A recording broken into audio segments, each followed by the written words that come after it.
98.7% of low stakes poker players are making the same critical mistakes and throwing away thousands of dollars. I have been a winning pro for 7 straight years by cutting these mistakes out of my game. In this video, I am going to break down each mistake and the corrections you will make so you can become a stronger player and start winning more money right away. The first mistake is the one you will see at all your poker tables.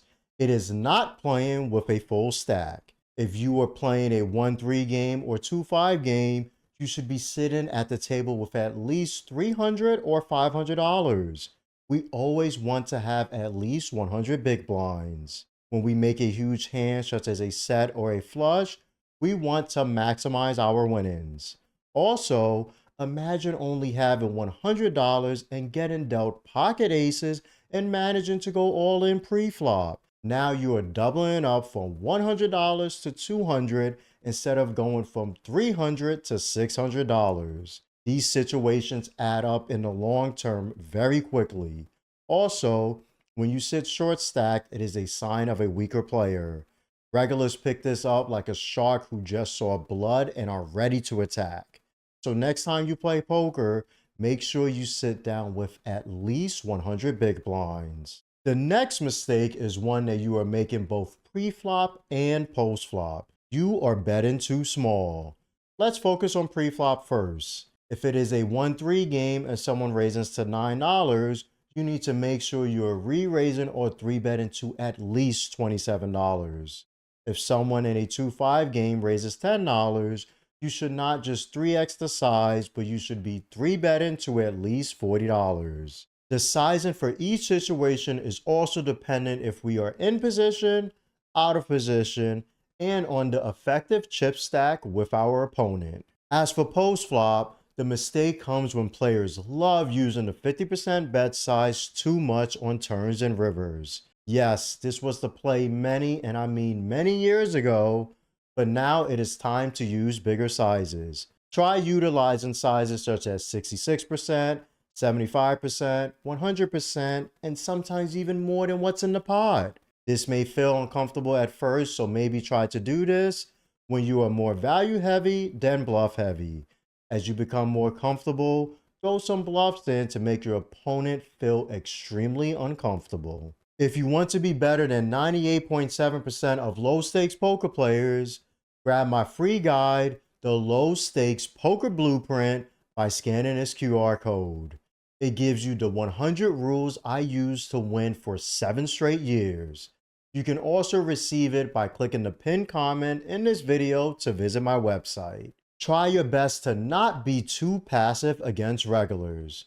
People believe they need to avoid players at the table who are regulars or professionals of the game, but this is not the case. These are the type of players that have a brain when they are playing, and this allows us to turn up the aggression against them. You should find more 3-bets against them in position because they will not call King 10 offsuit out of position. Focusing on post-flop, we can find more double barrels on the turn and even bluffs on the river because they will have more folds than your everyday recreational. Don't be afraid to defend a 3-bet against them because you feel they will always outplay you.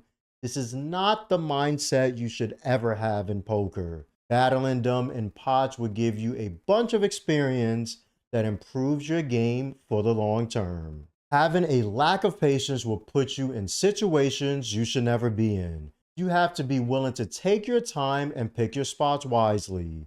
There will be plenty of hours where you become card dead and nothing exciting is happening. You may feel you can start widening your range and playing hands you shouldn't, but this is the wrong perspective to have. Patience goes a long way and will separate you from almost everyone at the table. You must also have patience when you keep missing the flop or your draws as well. Poker is a game of math, and the laws of math always hold true. Please try to remove this next mistake from your mind. Everyone thinks like I do. When you are in a spot, whether it is pre-flop or post-flop, do not assume your opponent is going to play it similar to you. Poker is a very complex game, and the knowledge every player has varies immensely. A spot you may know how to play as good as you know your home address, another player may not. This would change their entire approach when they are playing against you. It's funny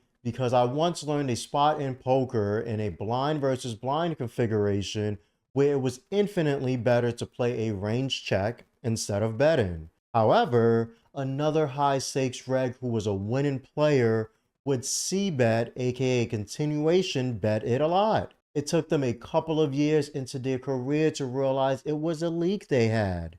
In life, we have different perspectives about many different situations, and the poker table is no different. The next mistake I would keep extremely brief. Please stop open limping. It is much better to raise so you are the initiator of the aggression. Limping and having someone raise behind you is not fun because odds are we will be out of position and also have to play a bloated pot. There is one spot in poker limping is allowed in general, and that is blind versus blind in a tournament. Having a poor understanding of ranges will cost you thousands of dollars in poker. Understanding ranges is the true foundation and the most important building block of poker. It is one of the biggest concepts I see people who I start to coach lack. It all begins with knowing our preflop ranges. This means you should know your RFI or raise first in ranges for all positions.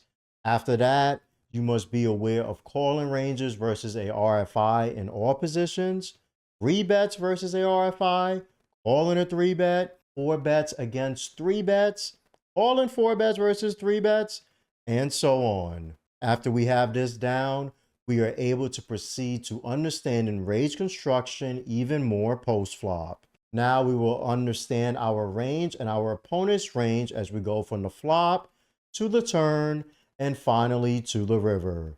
This is one of the most important keys to becoming a solid poker player. Trust me, if you are able to nail this concept down, you become extremely difficult to play against. For me, understanding ranges is just as easy as hammering a nail in a wall. If it is hard for you, something that is easy is scanning this QR code to grab my free guide, The Low Stakes Poker Blueprint. You will receive 100 rules you can use in all of your poker games. You can also join by clicking the link in the pinned comment. 98.7% of low stakes poker players make this next mistake. They cannot find folds. Let me start off with this. Hero folding is so much more valuable than hero calling. After you begin to understand ranges more, you will have a light bulb moment where you finally grasp this concept. There would be a lot of players in your games who are super tight because that's how they have been taught to play. These are the number one player types we have to find more folds to because they always have it. Even when you believe they may finally not have it, they still do. This becomes more difficult when it is against players who have a solid strategy overall, because sometimes we may feel as if they are running us over if we keep folding our hand. You must pick your spots wisely because nobody wants to be a calling station, especially on the river. If you feel it is tough to find folds, honestly, it is okay. It takes years, yes, I said years, to master the art of learning the when, how, and why to fold at the poker table. The next blunder is going to be calling with a bad draw. There are a lot of spots this can happen, but I want to focus on one mainly.